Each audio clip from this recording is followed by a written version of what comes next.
So let's move into our full-on spoiler warning section. If you haven't checked her out before, this is a must experience. You need to read her at some point in your life. So for plot, this is actually quite simple because there ain't much plot in any Clarice work. We start out being introduced to a girl learning the world. She's lost her parents, is growing up with family, and we learn very early on she's wild and doesn't take well to structure. Now, growing up, she has a different marriage, right? She marries Octavio, and her husband cheats on her, and her reaction is, baby me first.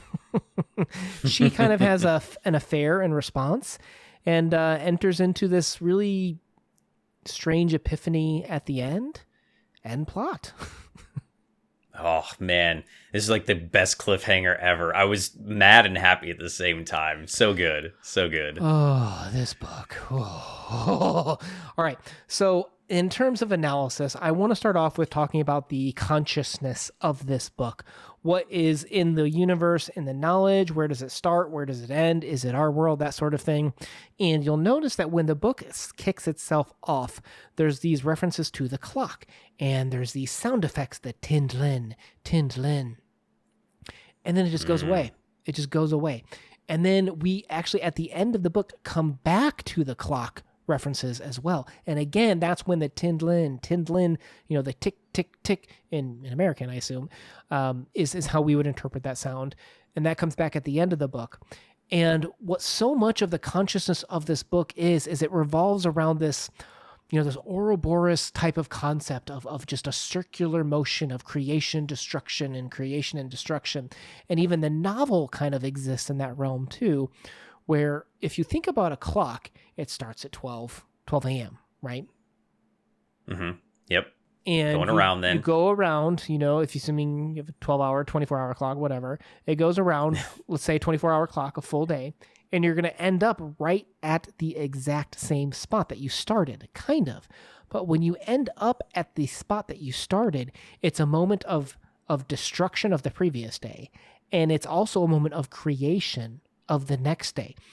And you'll see that she keeps bringing up the dang chicken and the egg throughout this whole piece, right?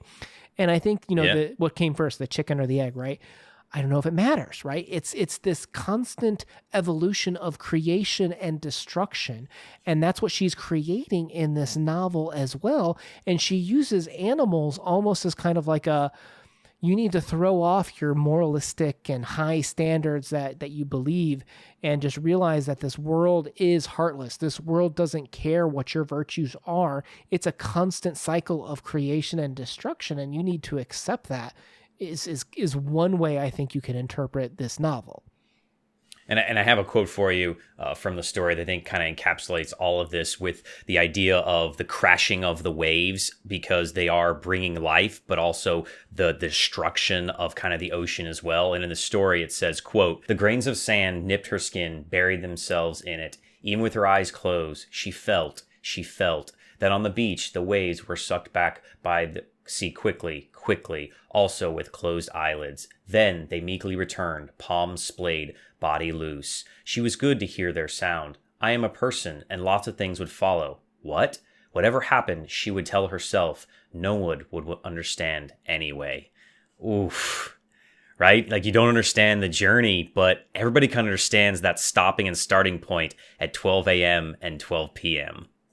And she has these quotes throughout the novel. Like, we have one that said, "Death would connect her with childhood," which out of context is like, what? What the heck does that mean? But when you bring it into the consciousness of this creation and destruction cycle, it's quite interesting the way that she brings the viper consuming itself and the chicken and the head loop concept. Yeah, and I love that her quote on this. It really ties together how you can see the life and death together, where it says her life was made up of complete little lives of whole closed circles which isolated themselves from one another. So cool the imagery there of that, because I can totally picture that in my head.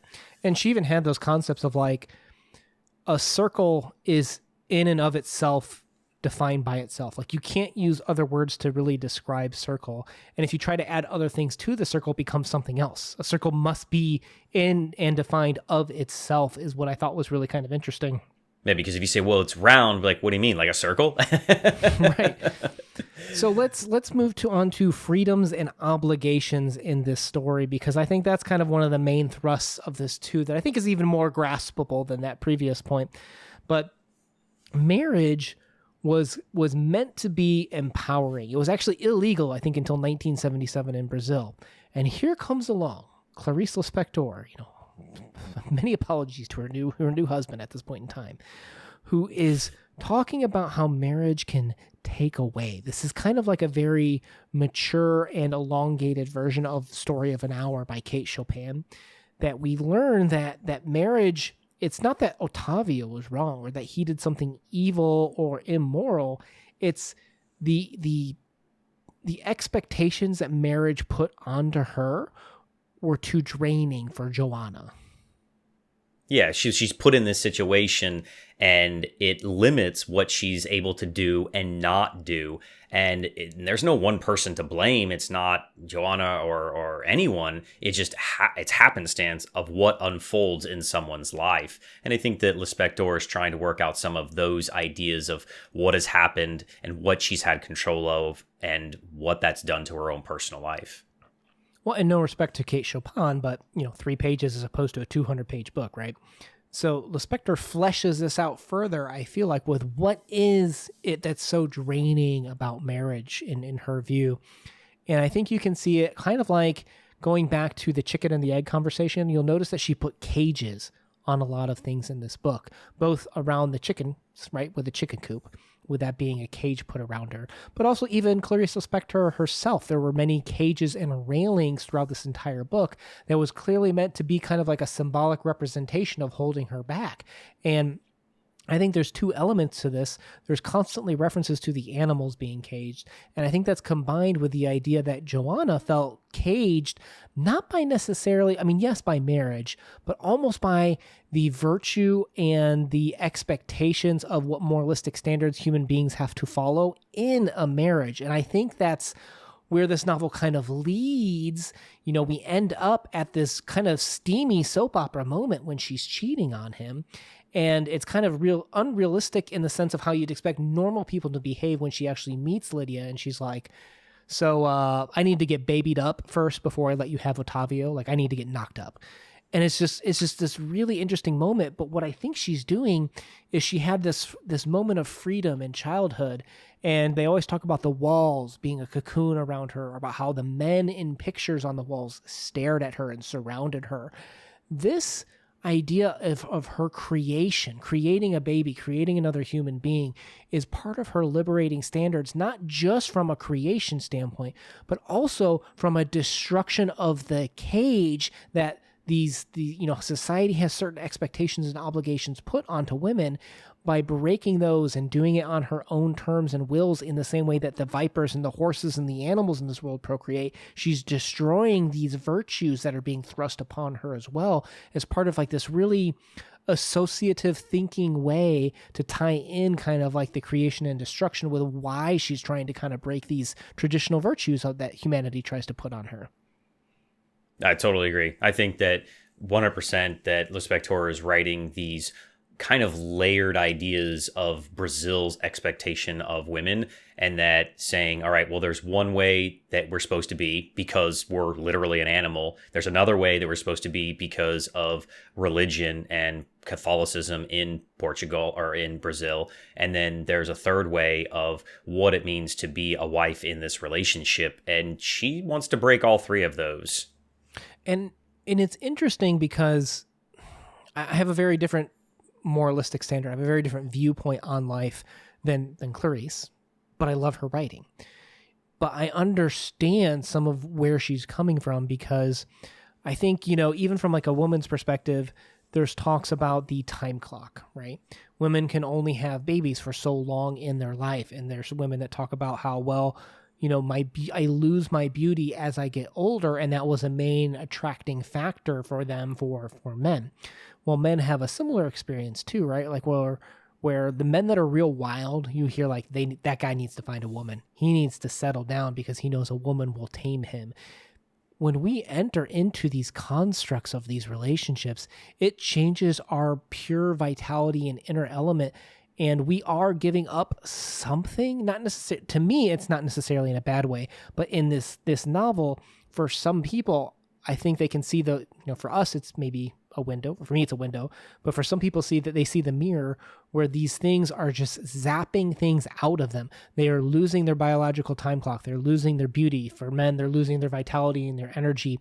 There's a lot of different ways that you can look at it, but it's also a creation and destruction cycle that you are giving up some things when entering into these contractual agreements of how this is how I'm supposed to behave in this situation.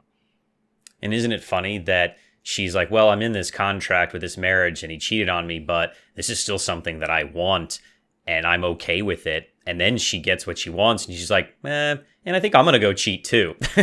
Well, and it's like, wow, that just like is doubling down. Well, it's so easy to enter into the Hallmark response of he cheated on me, I hated him, I feel so betrayed, right? Like, okay, this is a fictional story. Yes, that's true. But aren't there also elements of, well, I'm mad at him, but he's still my life. I've given so much up for him or her. And there still is love, but there is also pure hatred too. And I think that's what this novel is able to capture magnificently, is the conflicting feelings that we can have in these situations that the Hallmark movies completely skip over. Yeah, and I think Lispector here is telling you, hey, you don't have to be defined by social norms, and you sure as heck don't have to be defined by a relationship, because Joanna is proving that time and time again. And that's a huge message for anybody reading this story, but especially, young women. So I want to move into some conversations that I had with Roz from Scandaldandling about the books. We kind of started talking about some symbols that we both kind of picked up on, and you can kind of view it like the Sound and the Fury with Benji, where when he thinks about something, it triggers this memory for something else, right? And throughout this whole book, we have all of these references to green, ships, cages, men, and such. And it's not meant to draw a complete picture so much as associative thinking for how it bounces around. But we have this quote from the opening chapter: housewife, husband, children. Green for the man, white for the woman, scarlet could be the son or the daughter.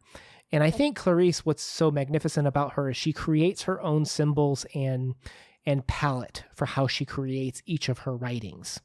And she makes a promise to the reader to use these symbols, including water and the colors green, throughout this whole piece. Respectables. Yeah. You have to kind of almost associative think your way through some of these quotes, I feel like, in this piece. Now, later in the book is when she cheats on the man. And I think we have some interesting elements here where we have a quote where she says, "A trickle of water ran unceasingly down the dark wall. Joanna stopped for a moment, stared at it empty, impassive. On one of her walks, she had sat next to the rusty little gate, her face pressed against the cold bars, trying to sink into the moist, dark smell of the yard." So again, we come back to the concept of a gate holding her back from, the moistness, the wetness. It's Clarice is clearly painting that something is holding her back from connecting with this water, this greenness, this element of manness in this story.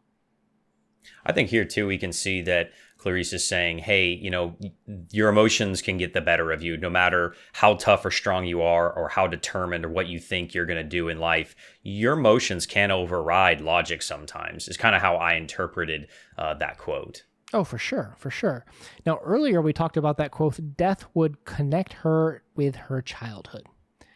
And believe it or not, the very next line is, "But the bars of the gate were man-made." So very clearly, in this moment when we're talking about that circular element, we see once again she's bringing up the gates, something that's holding her back, something that's caging her, and she's talking about it being man-made. I wonder, is the translation there literally man? I wonder if this again is kind of that thing of going back to the men and women.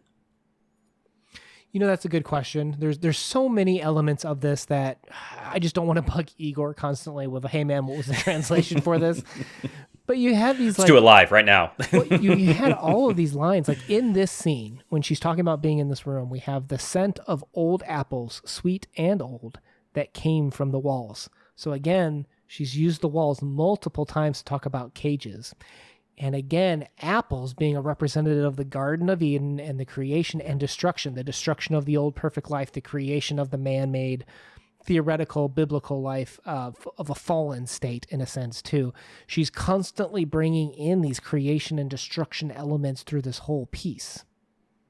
Yeah. I also like what she's done too is, I mean, if you go back through of all the quotes we've done so far, there's always so many different sensory elements that it isn't overwhelming though, because I mean, you have all these sights and sounds and smells, but they're all written well together, and it's beautifully orchestrated to make you feel like you're going through this story, and there's so little plot, and you're okay with that because it's so well written, or at least translated. And I think sometimes you feel it, but you don't know what you're thinking, but you can feel it. You know what I mean? You can feel it, yeah. Do you remember what she saw in the picture on the wall at that moment? Wasn't it? There was a flower? Wasn't it a flower? It was a little ship on an excessively green waves, almost submerged. So right here, when she's cheating on Ottavio with this man, in a sense, she's finally entering into the green sea where she was traditionally held back by the gate. What was the gate? Potentially that could be the virtues of mankind, of the Bible, of marriage, of how a woman should act. She finally broke free of those gates and is now submerged in the green water in this scene is one way to kind of associatively think about this. And it makes me think about that bumper sticker that, what is it? Well-behaved women rarely make history. That's Clarice Lispector, right? Mm-hmm. And I think Little Misbehaved Clarice leads to this last chapter, which is just this trip chapter that I absolutely loved. And we have the quote, "The ship floated lightly on the sea, like on gentle open hands. She leaned over the railing on the deck and felt tenderness rising slowly and enveloping her in sadness." And I think this just kind of really visually, emotionally spoke to me. The idea of the railings, once again, railings are something you can half lean over, half be held back by. Again, she's got this idea of sadness and the sea lifting her up, but in a moment of sadness, it really just encapsulates the complicated emotions and the unique symbology that Clarice has kind of been using and leveraging throughout this whole chapter. To me, it also talked about, protection, that sometimes you don't want to be protected. You don't want to be helped. You want to have that opportunity to make mistakes for yourself and live with those consequences, because it's going to change you maybe for the better. And that's something she's trying to say is like, don't be caged in. You have to try to live your own life. Well, and what's interesting is it's this inevitable pull that she feels, right? Because she grew up fleeing from Poland, right? Because they were being persecuted, were refugees to Brazil. And even in Brazil, growing up in the 30s and the 40s, you had terrible anti-Semitic thoughts and treatments and concerns of, oh my gosh, is Brazil going to become this totalitarian anti-Semitic government as World War II starts to rage on? Her husband joins into as an ambassador. Incredibly complex story, but this kind of leads her to push away from religion, from her Jewish background. But at the same time, you'll notice throughout her whole life, she's constantly kind of pulled back to it. Her entire life is defined by the betrayal that she felt from religion and that constant need and mystical search almost to find God. And you see this kind of in maybe some of those conversations about creation and destruction in this novel too. Yeah, well said. I think that she is looking for answers just like all of us. She just is a better writer than all of us. She sure is. And just to kind of, for a couple people that might be like, well, I felt it, but I wasn't sure how to articulate it. I just want to throw a few examples out there. But when, their family friend came over to meet her father and her, they had this communion-like dinner, right? And Joanna, she doesn't eat the bread. She specifically turns it down just like communion.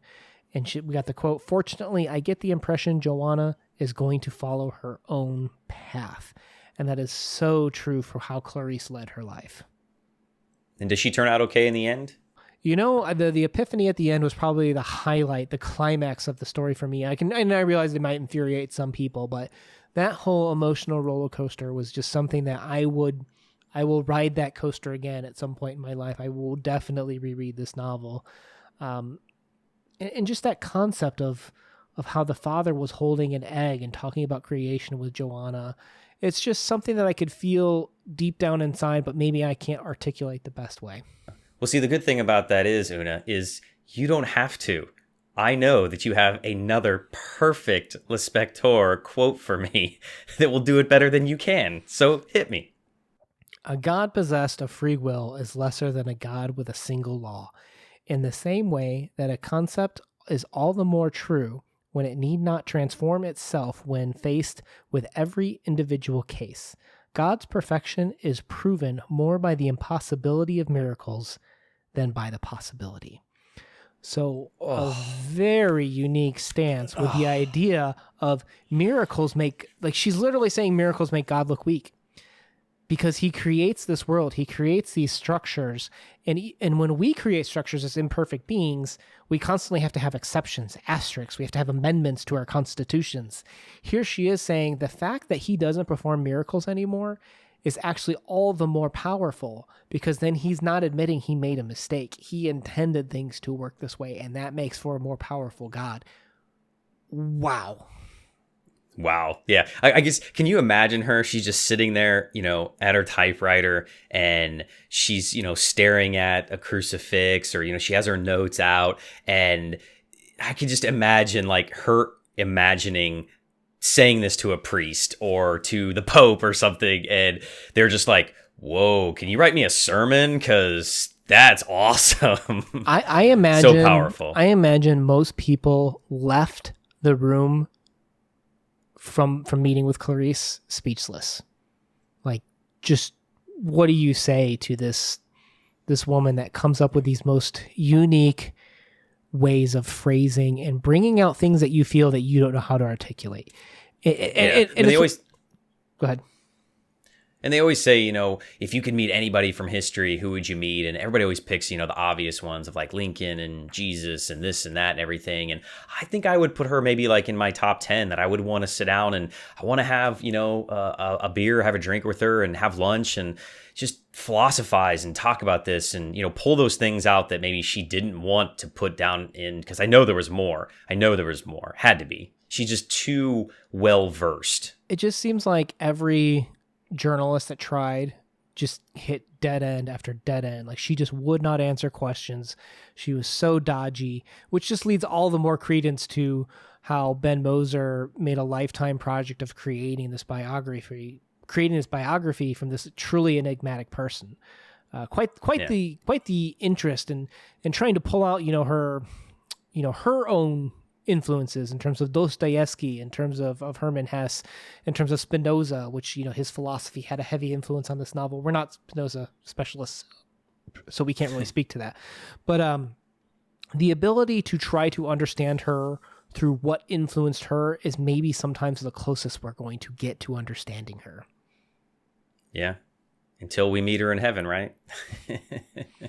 Guys, we're going to leave a Lispector playlist down below because we're going to have tons of videos for you. By the time you read this, we'll probably have a video on every single one of her works, right? Yeah. I hope to. Yeah, we can't stop now. All right, Crypto, we are going to move into our wrap-up and ratings. Let's do this real quick. What are you going to give this one? I think we've gushed enough over her. If I had to put a number to this, which I think is kind of unfair, we've read some amazing novels on this channel, and over the course of my life, I have as well. If I've got to give it a number, 9.5, 9.8, 9.9. I mean, it's got to go in top 10 something. It's incredible. Read this book. You're going to enjoy it. Yeah, something unique happened while reading this book, and I don't know what it was.